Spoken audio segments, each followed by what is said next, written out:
Bonjour chers auditeurs et auditrices, bienvenue dans cet épisode de Dom Talk, le podcast qui donne la voix aux ultramarins à travers leur parcours de vie. Ici on discute des problématiques des peuples d'outre-mer représentés par la Martinique, la Guadeloupe, la Guyane, la Réunion et Mayotte, soit une population de 2,2 millions d'habitants et 3,4% de la population française. Je suis Nicolas, un jeune Martiniquais sensible aux questions liées à la communauté afrodescendante et notamment antillaise. Aujourd'hui, j'ai le plaisir de recevoir Clarisse à mon micro. Bonjour Clarisse, comment tu vas ? Bonjour, ça va, super, je suis contente d'être là avec toi. Ah bah ça fait très plaisir, moi aussi je suis très content de t'avoir au micro et ça va être une très belle interview, je le sens. Alors, Clarisse, du coup, est-ce que tu pourrais commencer par te présenter, nous dire voilà un peu ce que tu fais dans la vie et aussi nous dire de quel département d'outre-mer es-tu originaire ? Donc Clarisse, aussi j'ai le nom de Ayali, j'ai 27 ans, bientôt 28 et je suis originaire de la Martinique. Combien de temps as-tu passé en Martinique ? J'ai vécu bien 10 ans en Martinique, je suis arrivée vers l'âge de mes 10 ans, je suis repartie à presque 18 ans. Donc un peu moins de 10 ans. D'accord. Avant tes 10 ans, t'étais où ? J'ai vécu en région parisienne avec mes parents. Et puis, donc mes deux parents, ma mère et mon père, sont originaires de la Martinique. Et donc, c'était très important, surtout pour mon père, de pouvoir retourner au pays. Et donc, dès que l'opportunité s'est présentée, on a pris les valises et on est reparti. T'en gardes quel souvenir de ce moment passé en Hexagone, de ton enfance en Hexagone ? De bons souvenirs. Pour moi, c'est les souvenirs du début, on va dire, de mon enfance, de ma vie. Du coup, l'adaptation, en fait, elle a commencé pour moi quand je suis arrivée en Martinique, finalement, où j'ai découvert une autre façon de vivre, une autre façon de communiquer, le créole aussi, puisque mes parents m'ont toujours parlé créole, mais je le parlais pas moi, je le comprenais très bien, mais le parler, non. Et du coup, ça a été l'apprentissage de tout ça. Comment tu l'as vécu, du coup, cette adaptation ? Difficilement. Dis-nous pourquoi. Bon, j'avais 10 ans, donc j'avais déjà mon cercle d'amis, mes habitudes dans l'Hexagone, comme tu dis. C'est important. Et du coup, il fallait quitter tout ça, accepter de quitter tout ça. Quand t'as 10 ans, t'as l'impression que c'est le monde qui est en train de s'écrouler, quoi. Arrivée en Martinique, je connaissais personne. J'avais ma famille, certes, mais voilà, je découvrais un nouvel univers, puisque d'y vivre et d'y aller en vacances, j'avais l'habitude d'y aller en vacances, mais d'y vivre et d'y aller en vacances, c'est pas la même chose. Et donc voilà, ça a été difficile parce que il fallait accepter en fait de s'ouvrir à un autre univers. Quelles ont été pour toi du coup les différences entre le mode de vie ici en Hexagone et en Martinique ? Déjà la proximité. C'est-à-dire que en Martinique, tout le monde connaît un peu tout le monde. Donc quand tu es dans le quartier ou à l'école, il faut bien se comporter, hein, parce que sinon on te fait bien comprendre, papa, maman te font bien comprendre que si tu as fait X ou Y chose, ils seront informés par telle ou telle personne du quartier. Les informations vont vite. C'est ça, exactement. Donc ça, c'est la première chose qui m'a frappée. Après, voilà, c'est la plage, c'est la chaleur humaine. On est très chaleureux, on est très bon vivant et ça c'est les côtés positifs que j'ai vite perçus de la Martinique. Quand t'as quitté du coup l'Hexagone quand t'avais 10 ans, du coup t'avais déjà ton cercle d'amis et que ton monde s'est un peu écroulé. Comment du coup t'as reconstruit ton monde ? Comment tu t'es recréé ton cercle social ? Alors du coup j'étais scolarisée, donc au final l'école, tu te fais des copains à l'école. On se moque un peu de toi parce que le créole c'est pas trop ça. Donc j'ai essayé de parler, mais clairement j'ai pas l'accent créole, donc c'était souvent des remarques sur le fait que du coup je parle pas très bien le créole, que j'ai pas l'accent de la Martinique, que ça se voit que je viens de là-bas entre guillemets, mais en même temps cet âge-là, voilà, c'est taquin, c'est pour rigoler, mais en même temps ça fait son petit chemin, dans le sens où j'ai quand même réussi à m'intégrer, à me faire des amis. Mais en même temps, souvent, on m'a renvoyé au fait que voilà, j'étais pas une vraie, entre guillemets, et que j'avais encore du chemin à faire pour être encore bien intégrée. Quel est ton rapport au créole? Je sais le parler, je sais l'écrire, j'ai aucun problème à tenir une conversation, que ce soit à l'écrit ou à l'oral. Mais du fait de cette absence d'accent, je vais toujours avoir une gêne, un blocage pour parler oralement. Je vois par exemple la différence avec mes frères et sœurs qui ont pour le coup baigné dans l'ambiance martiniquaise et qui y sont depuis vraiment tout petits. Ils parlent créole sans problème, même à mes parents. Entre copains, voilà, il n'y a pas du tout de barrière par rapport à ça. Et moi, je vais avoir du mal. Et puis, il y aura toujours les petites plaisanteries du style, bon, la métropolitaine, alors, qu'est-ce que tu as retenu là du créole? Est-ce que tu es toujours au clair? Est-ce que tu maîtrises toujours, quoi? Et donc, du coup, dis-moi des phrases en créole. Comme pour vérifier que je suis toujours proche de ma culture, tu vois. Donc on te teste constamment, quoi. Souvent. Et c'est plutôt la famille, les amis, enfin non. Ouais, c'est les proches, mais c'est toujours sous la taquinerie, en fait. Ça, dans le fond, c'est pas méchant, mais ça renvoie quand même, enfin moi ça me questionne parce que je trouve que ça renvoie quand même à t'es pas complètement des nôtres. T'es martiniquaise, mais pas totalement, quoi.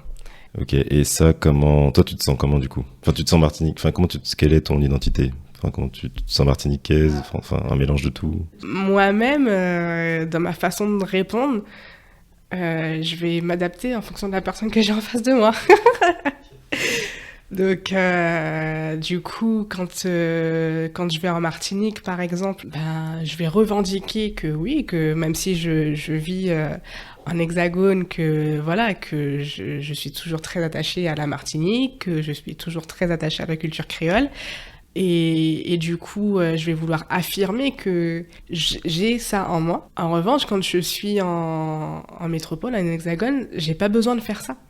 C'est-à-dire que d'emblée, on va me regarder et me dire « T'es antillaise, toi, t'es d'où ?» Donc je vais préciser « Ah, ok. » Et du coup, si la personne en face de moi est de la Martinique, par exemple, « Ah oui, t'es où de Martinique ? Ah oui, ok, je connais. » Tu vois, donc c'est pas du tout la même approche. J'ai moins besoin de me bagarrer et de me revendiquer quand je suis ici que quand je suis là-bas, en fait. Quand je suis ici en métropole que quand je suis en Martinique. Donc en gros, en fonction du contexte dans lequel tu es, on va te donner une identité différente, quoi. Quand tu es aux Antilles, entre guillemets, on te considère comme la métropolitaine, tu dois faire les preuves de ton antillanité. Mais quand tu es en hexagone, du coup, bah, tu es catégorisé antillette, quoi. D'emblée. Et c'est assez marrant. Enfin, marrant, je sais pas si c'est marrant, en fait, mais c'est en tout cas une réalité. Ouais, c'est toujours dans un jeu, dans un entre-deux, quoi. Exactement. Tu as passé des 10 ans à 18 ans du Martinique. Et du coup, pourquoi t'es parti en France hexagonale à tes 18 ans? Eh ben, parce que j'avais envie d'autre chose. Ça me manquait de vivre en métropole. Du coup, j'y suis partie faire mes études, mais pas que. C'est-à-dire que quand j'ai dit à mes parents, je veux retourner en métropole, je leur ai dit clairement, je reviendrai pas. Je reviendrai que pour les vacances. Ça a été dur, enfin, surtout pour mon père qui, d'ailleurs, à chaque fois que je vais en vacances, puisque j'y vais à peu près tous les 2 ans, maintenant que j'ai ma fille, j'essaie d'y aller tous les ans. Mais du coup, il y a toujours cette petite question, t'es sûr que tu veux pas revenir T'es sûr que t'es bien là-bas? Parce que bon, ici tu seras bien accueilli, quoi. Avec les tests sur le créole et tout. C'est ça. Pourquoi tu ne veux pas revenir, du coup? Je suis bien en métropole. Je suis bien. Là, j'ai ma petite vie, j'ai mon petit rythme. Le père de ma fille est né en France. Il ne connaît quasiment que ça. Donc voilà, même si je pense que il aime, enfin voilà, ça lui plairait la Martinique et tout ça, mais du coup j'ai mes habitudes de nouveau ici, et en plus je suis en train de créer mon entreprise, voilà, donc j'ai des attaches fortes ici, j'ai des attaches fortes aussi en Martinique puisque mes parents sont là-bas, mes frères et sœurs sont là-bas. Mon mode de vie, j'aime qu'il soit ici, en fait. Quand t'es retourné du coup pour tes 18 ans, est-ce que l'arrivée était plus facile par rapport au fait que t'as grandi du coup pendant 10 ans? Clairement. Ça a été plus facile parce que déjà, je connaissais déjà. J'en avais des souvenirs en tout cas. En plus, voilà, j'ai de la famille aussi ici et j'avais de l'entourage, des amis aussi déjà sur place. Donc ça a été très très très simple. Et puis c'était un choix. J'ai choisi de revenir en métropole. Donc à partir de là, c'était fluide, quoi.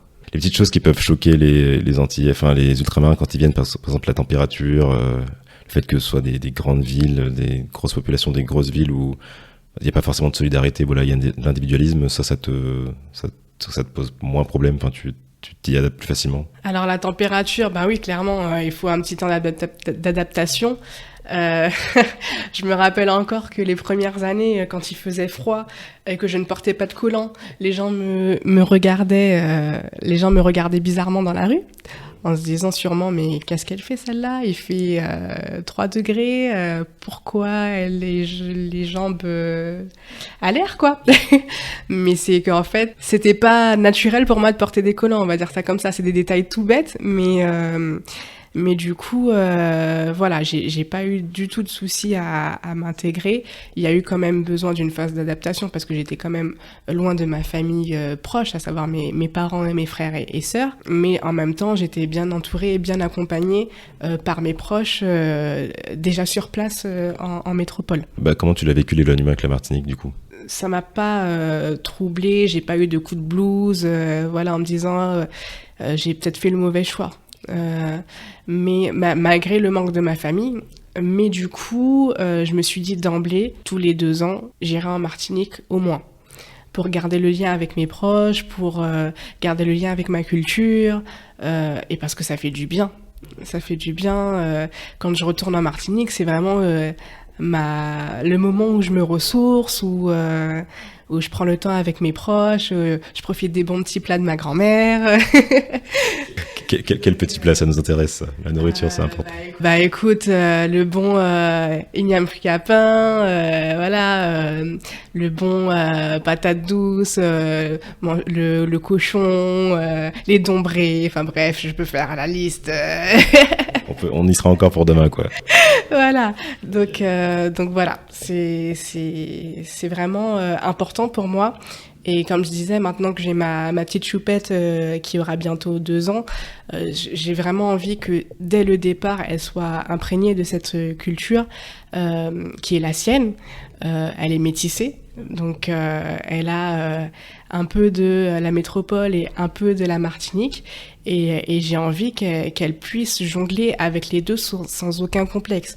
Je veux qu'elle puisse parler le créole si elle a envie de parler le créole, peu importe qu'elle soit avec un accent très créole ou un accent pas du tout créole, mais qu'elle puisse se dire je suis libre de pouvoir profiter de ma culture et qu'elle puisse s'en saisir complètement dès le plus jeune âge. Comment tu comptes lui transmettre du coup cette partie de sa culture martiniquaise et antillaise?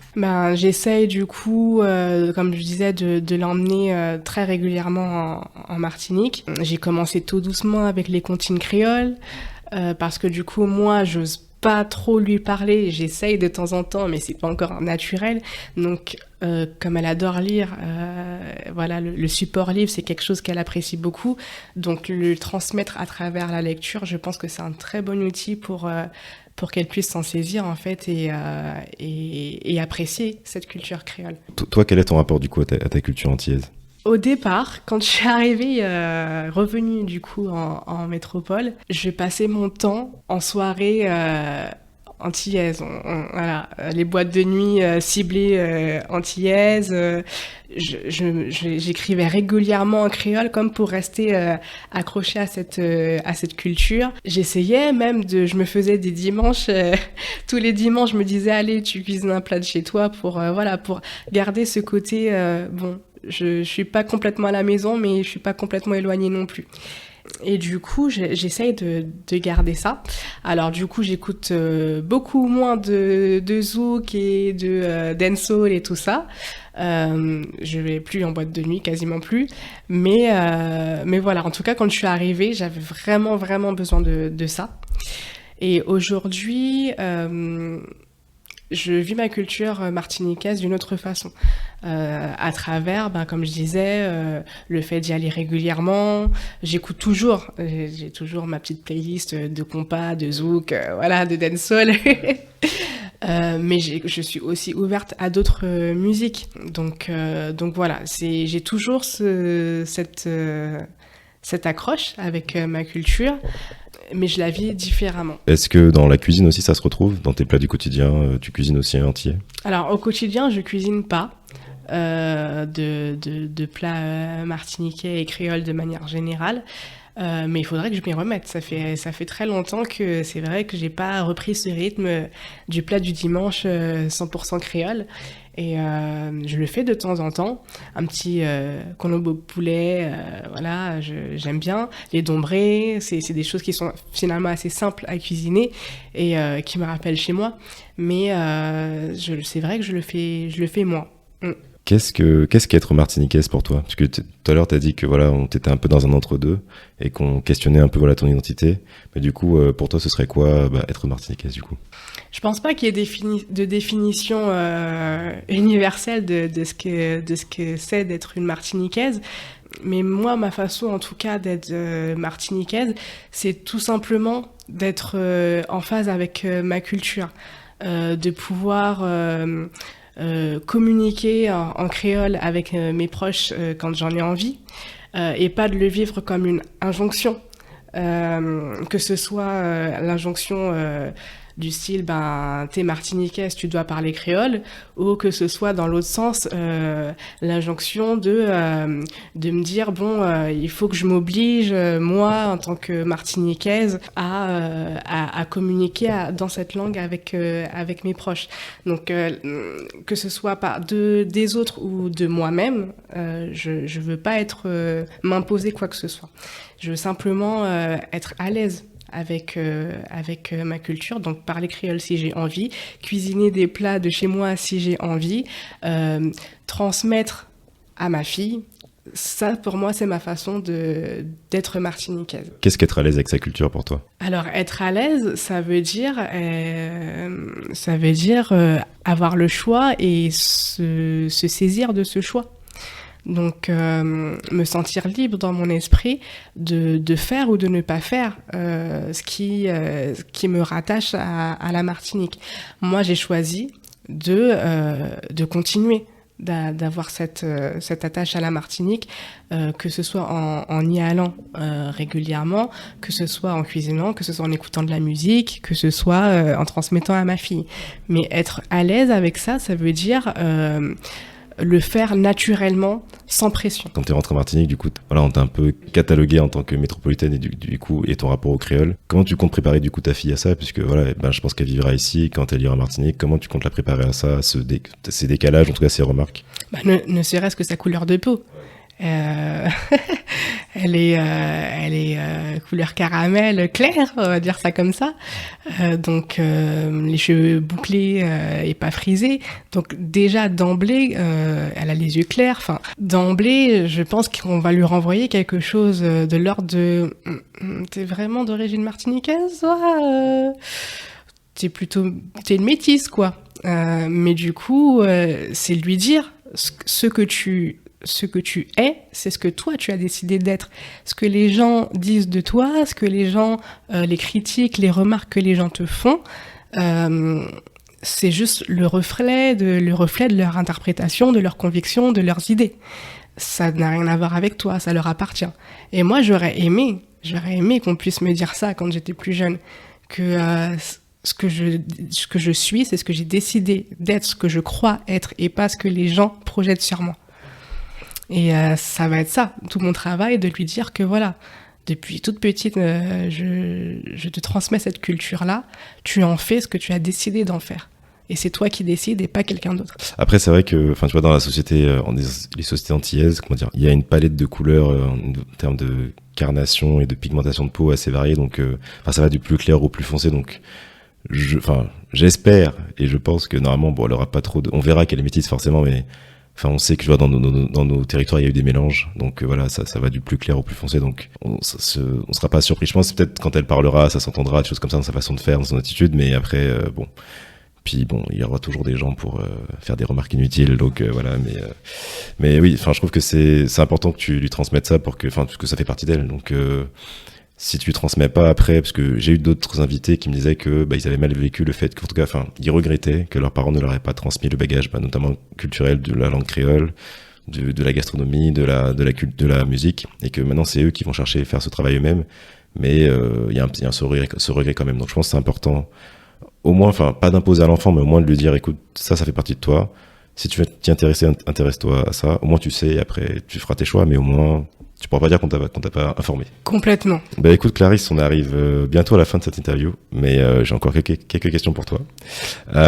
Du coup, je veux savoir, qu'est-ce qui t'a donné envie de participer à ce podcast ? J'adore le concept. Je trouve que c'est super de pouvoir donner la voix aux ultramarins, pour reprendre tes termes, parce que on a une façon propre à chacun de vivre notre culture antillaise et de pouvoir la partager. Je trouve que c'est une bonne façon de faire union tout en respectant notre individualité. Et je pense que ça peut réchauffer les cœurs à toutes les personnes qui sont venues en métropole, pas par choix, mais parce que, je ne sais pas, les études qu'elles avaient envie de faire n'existaient pas en Martinique ou en Guadeloupe ou autre, et que du coup, elles ont dû venir en métropole, par exemple. C'est aussi une façon, je pense, de dédramatiser, de se dire mais il y a plusieurs voies possibles, et si on peut piocher dans ton podcast les différentes expériences de chacun et se dire voilà, si cette personne l'a fait, je peux le faire aussi, alors c'est génial. Je crois que tu as très bien résumé mon concept, c'est que c'est totalement ça l'objectif et la vision que j'ai, c'est qu'en fait je me dis on a tous des parcours différents. Ok, on a tous des parcours différents et j'ai envie que chacun pioche du coup le parcours qui lui ressemble, ou en tout cas, ou peut-être des parcours différents, mais qu'ils vont se dire, ça va les questionner, leur dire, du coup, tu vois, par exemple, si des gens des Martiniquais qui ont grandi là-bas, qui par exemple ont fait des remarques à des Martiniquais comme toi qui sont venus après à l'âge de 10 ans sur oui, tu parles pas bien antillais, peut-être qu'ils vont se dire j'aurais pas dû faire ça, ou tu vois, ça peut-être les faire évoluer. En tout cas, voilà, créer des questionnements, des remises en question, que les gens puissent s'identifier aussi. Donc voilà, c'est faire partager les voix, les faire converger, et que chacun y trouve un peu son compte, et que ça fasse émerger une voix commune. Voilà. Et du coup, pour finir, du coup, si tu avais un message à passer du coup aux Martiniquais, lequel serait-il ? Soyez ce que vous avez décidé d'être, quel que soit votre rapport à la Martinique. Kiffez, imprégnez-vous si vous avez envie, et il n'y a que vous qui décidez quel sera votre rapport à la Martinique. Écoute Clarisse, je te remercie beaucoup pour ta participation à Dumb Talk. Merci à toi pour l'invitation, c'était super. Je t'en prie, ça fait plaisir. Moi aussi j'ai beaucoup aimé ton témoignage. Chers invités, je vous remercie, chers auditeurs et auditrices, je vous remercie d'avoir participé à ce podcast, à cet épisode, de l'avoir écouté, pardon. Je vous invite à retrouver nos épisodes du coup sur toutes les plateformes d'écoute que sont Spotify, Apple Podcast, Deezer et SoundCloud. À noter, partager, commenter les épisodes. Comme à mon habitude, je vous souhaite bon courage et à bientôt. Un lot de soleil et plus fos.